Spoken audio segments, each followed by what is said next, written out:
This is a story that my friend told me. This happened to her older sister. She goes to a large private religious university in Utah. She was staying at an apartment not too far away from campus with 3 other girls. The semester had just started and 2 of the 3 girls were asleep. My friend's sister was on her phone, sitting in the living room when she heard what sounded like footsteps outside the window behind her. She listened closely, but dismissed it as just some stray cat or dog. Soon after, she heard a thud against the dining room wall coming from the outside, and heard what sounded like muffled whispering. My friend's sister is an excellent marksman, so she decided that she would scare off whoever was outside by opening the blinds, turning on the lights, grabbing the shotgun that she kept on the mantle, and pointing it out the window while screaming for the other girls to wake up. She saw a short man wearing all black and a ski mask running away. The cops came shortly after, and she filed a report.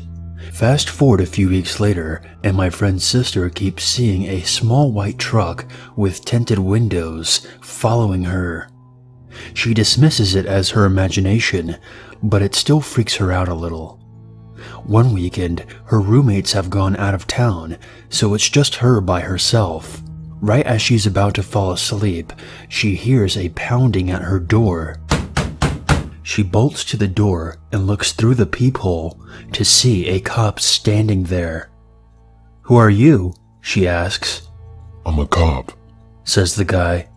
"Open up. It's the law," he yells menacingly. My friend is starting to call bullshit, but she's scared of disobeying him if he actually is a cop. "Why are you here so late?" she asks. "Remember a few weeks ago when that guy tried to break into your house? I have an update on him." My friend is freaking out now because why would a cop try to talk to her about the case so late and by himself? He wasn't even the officer who helped her fill out the report. "Show me your badge," she demanded. He pulled it out and shoved it into the peephole. She sighed with a breath of relief. Right as she was unlocking the door, she glanced down at his legs and noticed that this cop had very elevated platform boots and a machete in his utility belt, and the name on his uniform didn't match the name on his badge. "You're not a fucking cop," she yelled at him. The fake cop screamed and started slamming on the door saying, "I'm an officer of the law, and you will obey me. Open up." She called 911 and held her weight behind the front door, clutching her shotgun until the real cops arrived. The guy was long gone by then, but he left behind his cap, which was a prop from a party store. The day after this, my friend broke her lease and moved to a new city in Utah, transferred schools, and bought a Doberman to keep her company.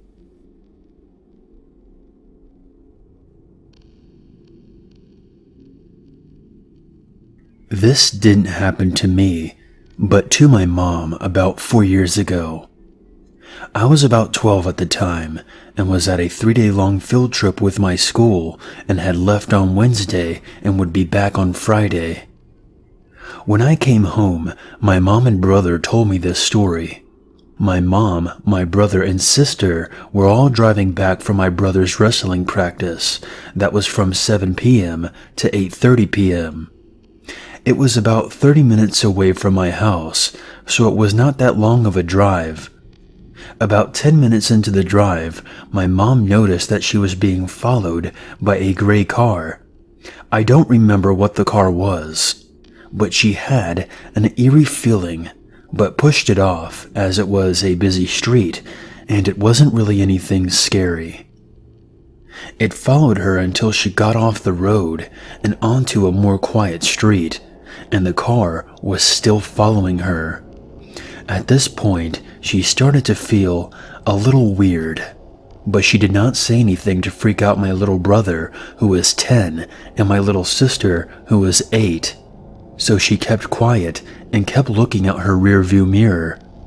It had followed them until she got onto our road, and our road did not have any street lamps except for the one at the end. So this meant that our street was very dark. So she pulled into our driveway, and to my mom's horror, the car had stopped in front of our house. My mom is a very strong woman, so she got out and told my brother and sister to stay in the car. A skinny white man stepped out of the car and told my mom that he was the police and that he would need to take her to the station to ask her some questions about her reckless driving. My mom is a very safe driver, and she never drinks or smokes, and she knows that she wasn't driving recklessly. She told him that she didn't recall any of that and would like to see proof that he was a cop. But he just kept persisting that she come with him, and then said, "Bring your children as well."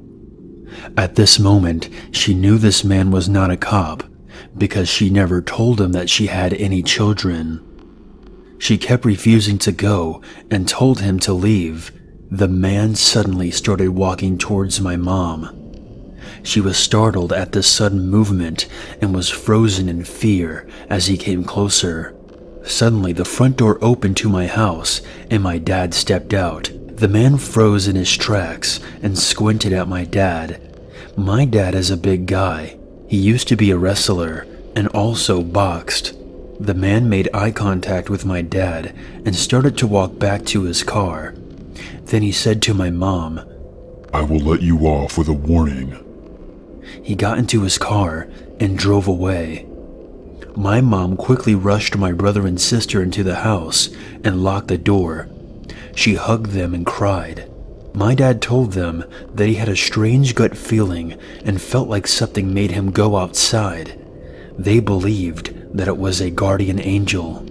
When she told me this story, the one thing that bothered me the most was that he had known that she had kids and that we drive home from practice every day of the week. This could only mean that he was stalking us and knew our daily routine. But it doesn't end there. About 2 weeks later, me and my brother are getting dropped off at our bus stop to go home. We're the only two kids to get off at our stop, and the walk home is about a 3-minute walk. As we're about to get off the bus, my brother freezes and grabs me by the shoulder and points out a window to a gray car and whispers in my ear, "That's the guy that followed us." I stared and a chill ran down my spine. The man was sitting in the car looking at the bus. I turned to the bus driver and explained the situation. He then told us to go sit down in the seat right behind him. He then drove us directly to our house and dropped us off. Our dad was home, and we came running to him and told him that the man was back. As we said this, he told us that maybe it was just a coincidence. But then he looked up, and his eyes grew wide. I turned around to see the car slowly coming down our road. But as it came in view to my house, the man looked at my dad and sped away quickly. From that day forward, my dad picked us up and dropped us off to school every day, and we never saw the car or the man ever again.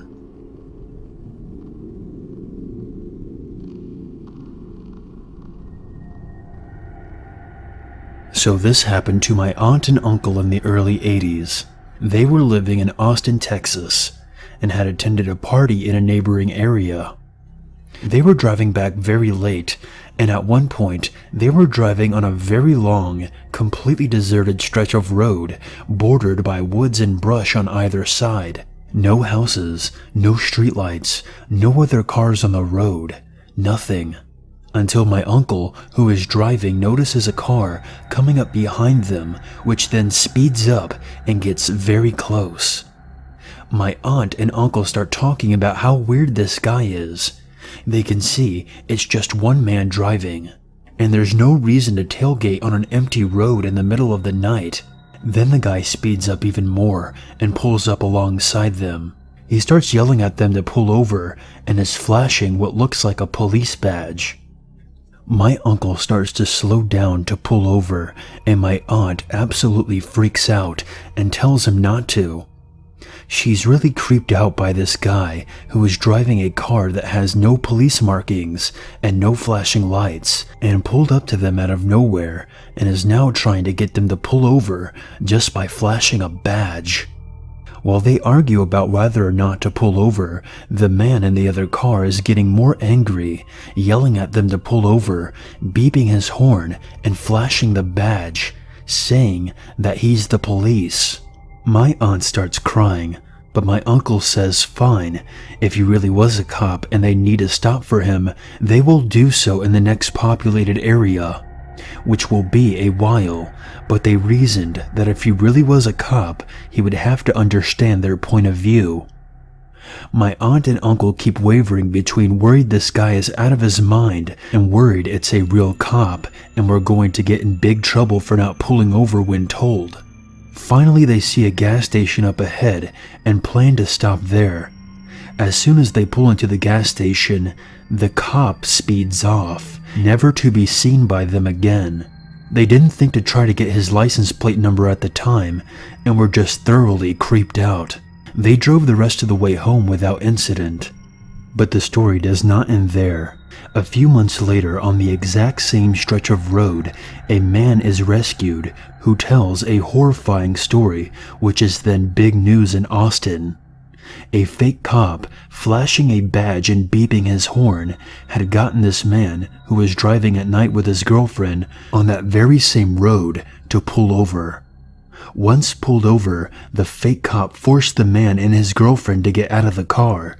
By gunpoint maybe, I'm not sure on all the details at this point. My aunt refused to read too much about the story back then because she was so freaked out, and my uncle doesn't remember everything in detail.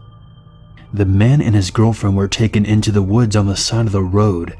He ties the man and his girlfriend to separate trees, facing each other, and does horrible things to both, ultimately killing the woman while the other was forced to watch just a few feet away. I'm not sure how the man ended up being rescued, but it was long after the fake cop was gone. Either someone must have found the man tied there, or he finally got loose and found help. They never caught the fake cop murderer. That could have been my aunt and uncle if they had pulled over their car that night, like my uncle wanted and started to do. My aunt always ends the story with, "And that's why my husband always has to listen to me."